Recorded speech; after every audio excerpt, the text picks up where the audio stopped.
So in case you haven't heard, a couple of individuals started to like kids this year. This has led to the epidemic of people oiling up. Anyway, so why not take advantage of this addiction and make a game where you oil up?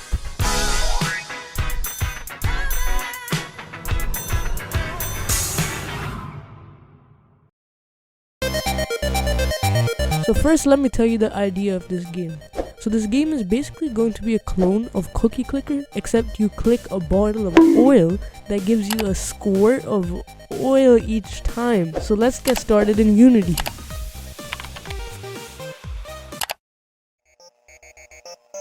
First, I designed the buttons for all the upgrades.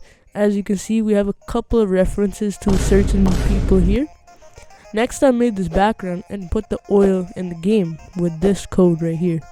Now I can click it. Okay, now it's time to make the upgrade menu, so let's get started.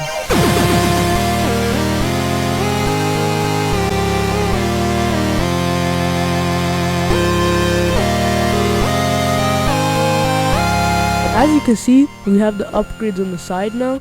We can also see that the cookies per second is working now as well. Afterwards, I added the +1 counter just like the original. But unlike the original, all of the upgrade values have been doubled. For example, in the original game, the cursor gave you 0.1 cookies per second. But here, it gives you 0.2. That's totally not an excuse to program at different costs. After that, I simply added in a save system using the absolute system that is player prefs. Anyways, I made a logo and then set up the store page. So you can actually download this game with the link in the description. It's definitely not the greatest clicker, but it could definitely fulfill your needs and desires. Okay, anyways, subscribe, like, comment, and bye.